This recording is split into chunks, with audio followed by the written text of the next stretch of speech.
Robo Baycrafter Extraordinaire Rasami Baycraft here today, and I've got my package from JP Fans. So I'm gonna do a pretty big unboxing here because I did get a lot of things from JP Fans. I ordered a yellow Cobalt Dragoon, a CX Expand stadium set, and I got a new deck box, and I got a Brachio Whip random booster. So I'm gonna go ahead and open the box here. Give me a bit. But yeah, let me go ahead and use this time to talk about some stuff from JP Fans. Yeah. Basically, for JP Fans, you can see that the package was pretty heavy, if I remember correctly.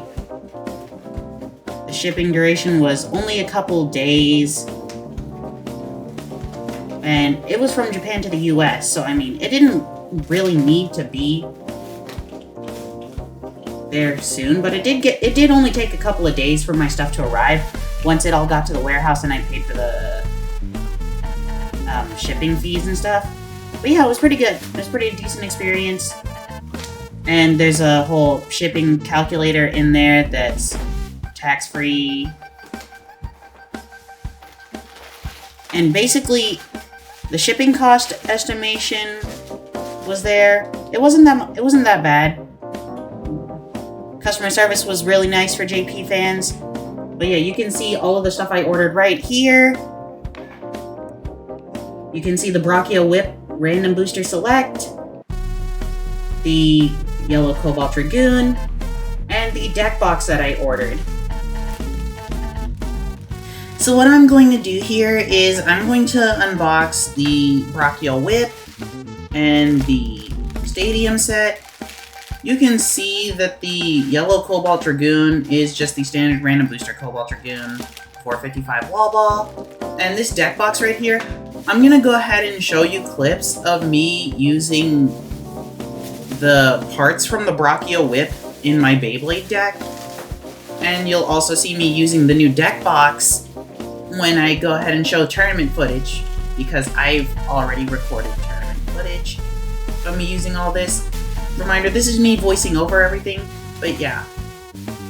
Important info, I forgot to mention this in the video itself, but Beyblade Stadiums do tend to go over the limit for ECMS shipping, so you're gonna probably have to do UPS if you do get a Beyblade Stadium, which isn't ideal, but still.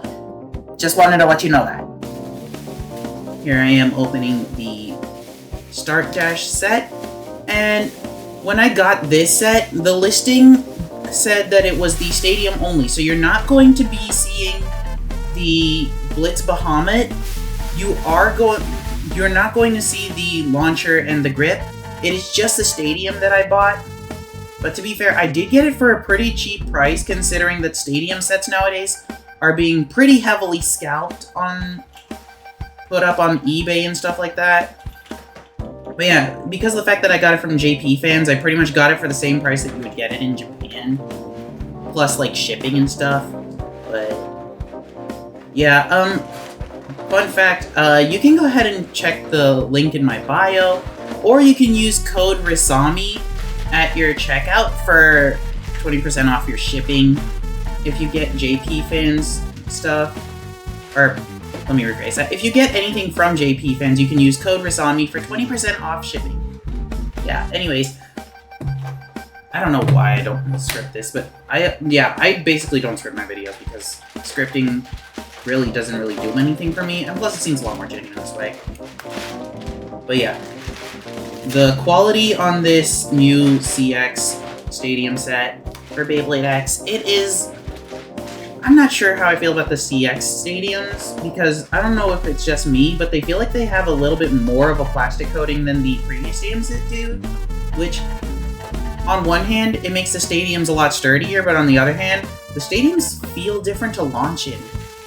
I don't know how y'all feel about it. Let me know how y'all feel about that in the comments below. But yeah. Opening up the yellow Cobalt Dragoon. Very beautifully pretty bay. The 455 is really tight on this Cobalt Dragoon, you can see that. It takes a little bit of force for me to remove it. And same with the wall ball. I don't know if y'all know this, but left spin bays, half-height ratchets on left spin Beyblades have a funny little quirk where they're tighter on left spin bays than they are on right spin bays. And my deck box, by the way, is really nice. It's a really nice deck box because it is 3-segmented, right? So each Beyblade gets its own segment here. Let me pull that out of the plastic. Very nice closing feature. They all lock into place. That bottom rack comes out, and you can use it for storage. You can store things underneath your Beyblades for your deck. And it is a very nice deck box. You'll see me use this in tournaments. And I do have some footage of me using it in tournaments. Here's the Brachio Whip Random Booster Select. Open up. But yeah, I'm very glad that they did ship everything with its own separate plastic bag in the same parcel, so that way everything is all nice and protected. And let me just go ahead and open this. It'll take me a bit. Takara Tomy does have pretty nice packaging for Beyblades. Let me go ahead and pull this out. Wait, I'm pulling this out from the wrong side, aren't I? Hold up.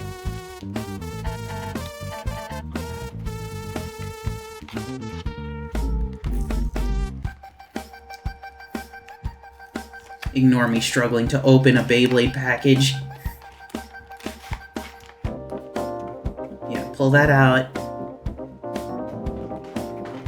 Let's go ahead and open this. Which Brachio did I get? Did I get the prize blue, or did I pull out something else? There's the code, by the way, if you want to scan that.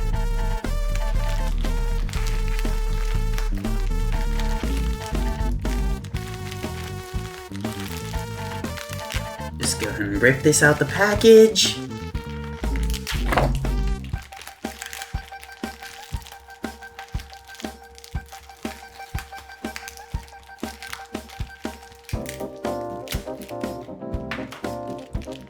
Gosh, Takara really do be putting this stuff really tight into their packages. Let me go ahead and use my X-Acto knife to cut that open. And we've gotten the gold Brachio Whip. I'm not gonna lie, this is a really aesthetic Beyblade. Brachio Whip outer wheel. And then it came with a 570 ratchet and a narrow bit. And just go ahead and pull those out. There's the 570.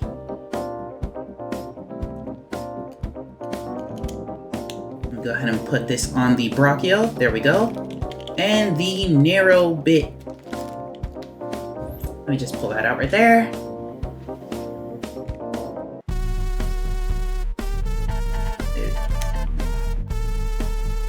And now the bay is complete. Brachio Whip outer 570 narrow. And cutting to tournament footage here. And you can see here that I'm using a custom combo of the Emperor lock chip with outer as the overblade from Brachio, but I'm using the Fortress main blade. I'm still using wheel, and I am using a 960 taper. Great, that means I got a new wizard. Yep. So as you can see here, it's kind of struggling against a tournament wizard rod because, you know, wizard rod 160 hexa is a very good combo. It's pretty consistent. We all know this. But here we go. This is what my Brachio, not Brachio, this is what this combo was made to do. Using the parts from Brachio, it has really good centrifugal force, so it's really good at stamina. And it's really good at weight bullying things like Bullet Griffin after it is separated. It's also pretty good at separating Bullet Griffin. as you'll see in a moment here. 3, 2, 1. Yep, there we go. There is the Bullet Griffin split. And because of how much weight it has enough weight to not be stopped by Bullet and Griffin repeatedly attacking it. And therefore, it's able to outspin it pretty consistently.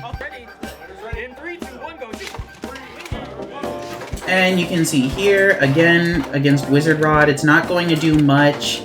It's pretty much going to get bullied the entire time because Wizard Rod, while it's not going to move too much because of the shape, it is going to outspin the Fortress. But yeah, you're going to see that Fortress doesn't really do much against Wizard Rods. It's more so made to counter things like attack types and... what else is it going to counter? Oh yeah, Bullet Griffin. It is a hard counter to Bullet Griffin, but it's not going to do much to Wizard Rods or other stamina blades, because it doesn't really have the stamina for that. And I'm going to switch this combo out later because, as you can see, I don't end up getting matchups where it works. Mostly because of the fact that I keep running into Wizard Rods in this tournament with this thing. So yeah. Wizard randomly burst. I cast up dog. I cast what? What's up? But you have to admit though, the outer overblade does really aesthetically work for a lot of these Beyblades. And as you can see here, using the parts from Brachio were essential in getting that extreme, so it is a very good combo. But here I'm going to use the narrow bit from Brachio. Oh wait, no. Sorry, I'm still using Fortress here. Let's go Fortress. Yeah. It's pretty much my arc combo with Fortress. But yeah, it's really bad against Wizard Rod, really good against Bullet Griffin. You get the idea. And you can also see that I'm using the deck box right there on the side in this tournament. That makes sense. Yeah. That's fair. It hard counter. If I see any of y'all use this shit against me, I'm gonna die. Put a gravity in there. See how cold it is. Oh god. See, the issue is Rasami's definitely the best bullet player. Yeah. Yep. And you can see there, you get the idea. I'm just gonna skip ahead here to the end of the Wizard Rod clips because, yeah, this combo is kind of booty against Wizard Rod. Now, on to my match where I'm using Samurai Caliber on 960 Narrow.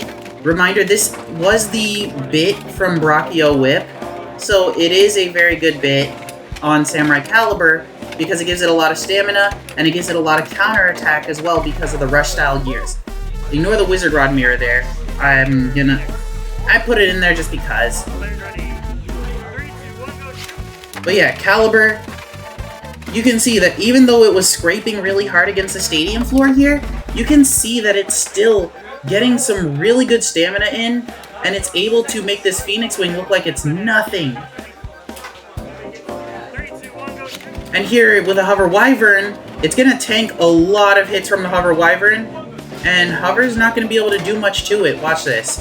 1 hit, 2 hits, 3 hits, 4 hits. And even though Caliber tilts and scrapes, you can see Hover can't outspin it that badly. That one was because of recoil. But here we go. Even though this was a clean launch, they both bounced in the stadium before hitting each other, and Caliber bursted the Hover Wyvern. And you can see here, the narrow bit is really good from Brachio Whip on the Caliber because it's good. Despite the fact that Caliber is a lot lighter than Scorpio Spear, Caliber kind of bullying Spear around the stadium and causing Spear to tilt. And we can see here, a whole lot of Scorpio losing stamina, and Caliber wins. Yeah, go ahead and use my link in bio to buy whatever you want off JP Fans. You could use it to get Beyblades for cheaper than not cheaper than MSRP, but like cheaper than the scalper market right now. Because Beyblade X is in a terrible spot for scalping, because people keep scalping Beyblades and then reselling them for like triple MSRP on eBay. So you can just go to JP Fans here and it'll be fine. Like, yeah, you'll be paying some extra shipping fees, but if you do there's some ways to get around it. Like, for example, when you're doing shipping, you could use ECMS shipping instead of UPS, and it'll be a lot cheaper. It'll be a little bit slower, but yeah.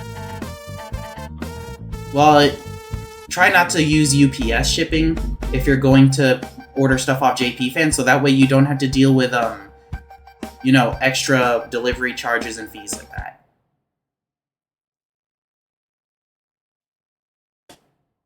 And that's pretty much all I have to say. Thank you very much for taking the time to watch this video. It means a lot. It'll support the channel. And this has been Robo Baycrafter Extraordinaire with Sami Baycraft signing off. Later.